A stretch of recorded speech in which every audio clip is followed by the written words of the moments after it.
About 3 weeks ago, I had to undergo shoulder surgery, and that's why you haven't seen me on the Footballguys YouTube channel in a few weeks. Where most people would spend their time recovering and resting up, me, being the best ball fanatic that I am, did over 100 best ball drafts, and I am here to tell you about some of the best values that I was able to find over this time. If you haven't already, be sure to subscribe to the YouTube page at youtube.com/footballguys. In addition to these short videos, we have great full-length shows that we're bringing you every single week, including a new best ball show that is going to be coming live at you every Tuesday afternoon starting next week, so hit that subscribe button and be sure to check that out.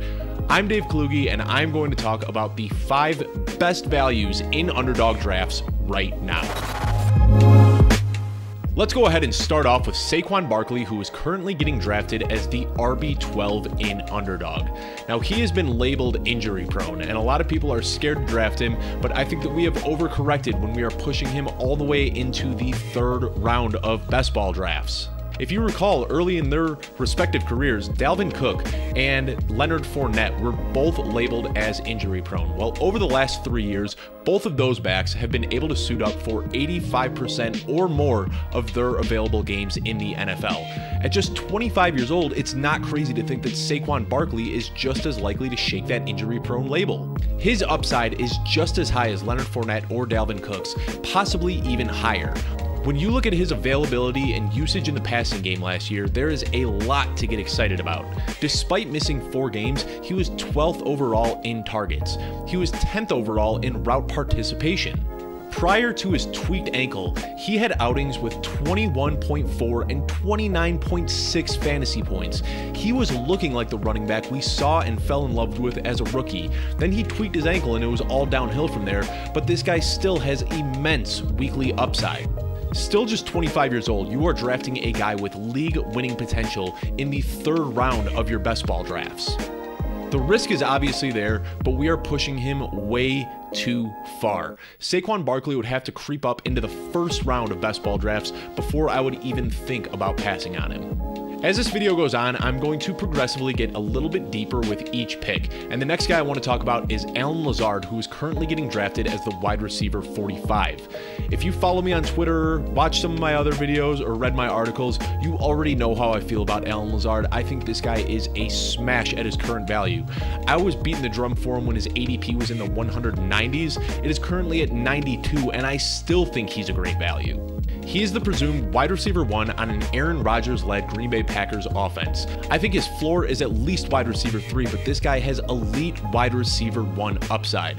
You don't believe me? Just look at the 2020 season. He got off to an absolute tear and was the wide receiver 7 prior to tearing a muscle in his core that required surgery and put him out for over half the season. The only thing I can think that is pushing his ADP down were concerns about a holdout, but guess what? He's at camp now. He signed his tender. He is going to play, and there's a very likely possibility that he sees 100+ targets coming from Aaron Rodgers this season. From a schematic standpoint, it's really easy to figure out what this Green Bay offense is going to look like. Davante Adams was the ex-receiver and obviously left to go over to Las Vegas. Marquez Valdes-Scantling played the flanker role, and he is now in Kansas City.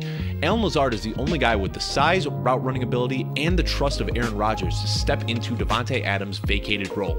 Christian Watson, who has all of the upside in the world and is a phenomenal athlete, just doesn't have the skills to step into that position yet. He's going to play the flanker role that was vacated by MVS, and while he should have some pretty big weeks, it's going to be pretty tough to know when to expect those. He's a decent look in best ball, but I like Lazard with much higher upside. Then you got the slot role, which should be kind of a rotation of Randall Cobb, Amari Rodgers, and then of course Aaron Jones in there.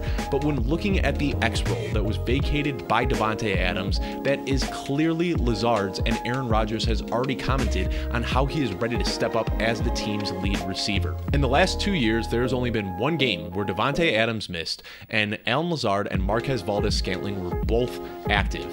In that game, Lazard drew coverage from Pro Bowl cornerback Marshawn Lattimore and caught 6 of his 8 targets for 146 yards and a touchdown. When Adams wasn't available, Aaron Rodgers leaned on Lazard, and while we saw that in a very small sample size over the last couple of seasons, we're going to see that on a 17-game sample size this year. Make no doubt about it, Lazard has league-winning wide receiver 1 potential this season.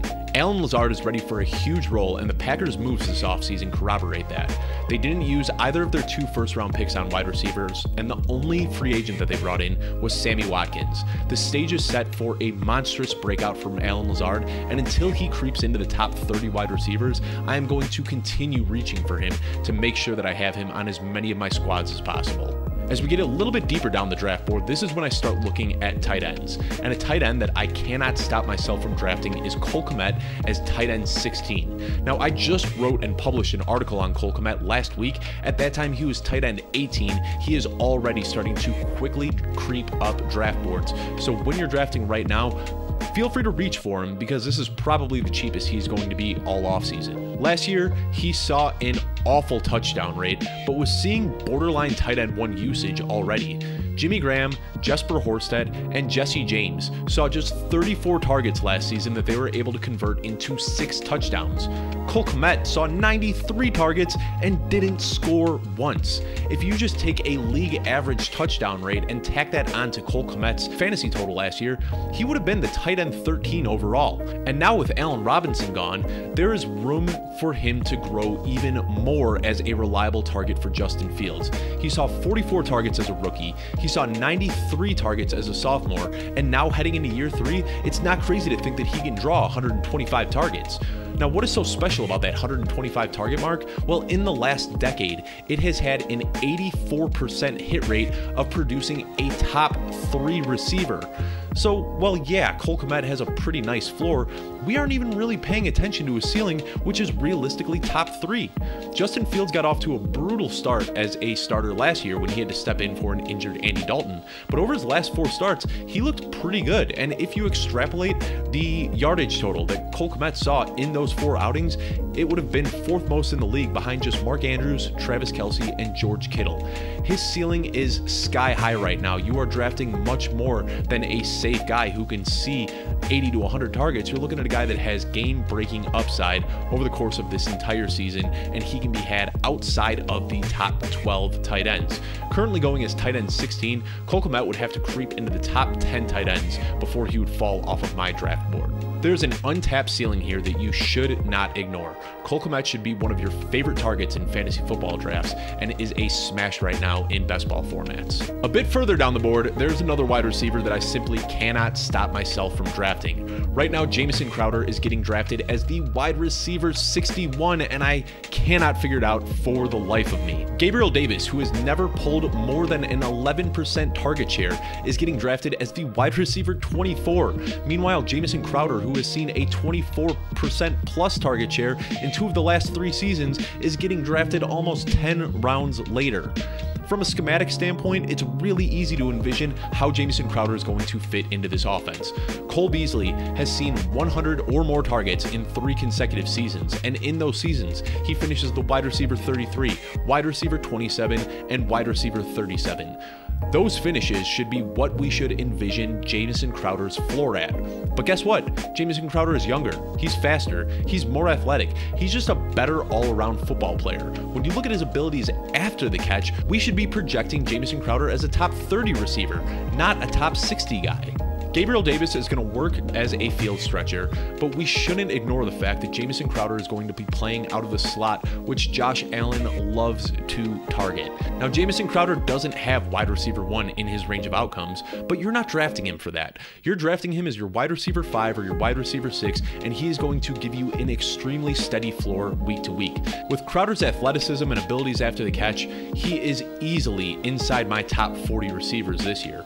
Getting him as your wide receiver 61 is just absolutely bonkers right now. I wouldn't think twice about drafting Jamison Crowder if his ADP was inside the top 40.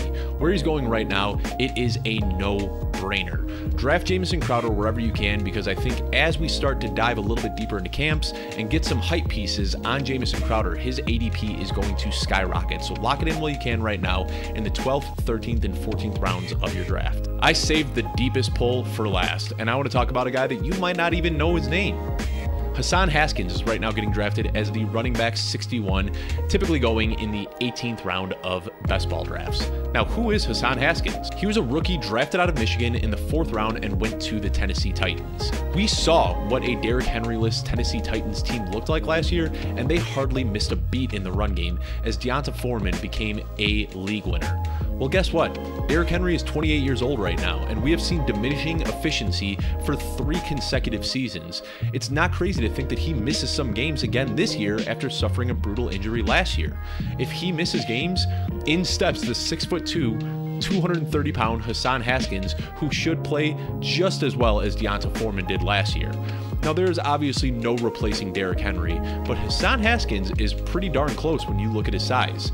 He didn't run a 40 at the combine, so there are some concerns about his high-end speed, but this guy is a bruiser between the tackles and would fit in as the early down back on a run-first team that loves to feed running backs at the goal line. With guys like Alexander Mattison, Khalil Herbert, Isaiah Spiller, and other handcuffs getting drafted in the 9th, 10th round, I don't understand why Hassan Haskins hasn't fallen into that tier yet. He should be looked at as an elite handcuff. I'd be happy taking him in the 15th or 16th round.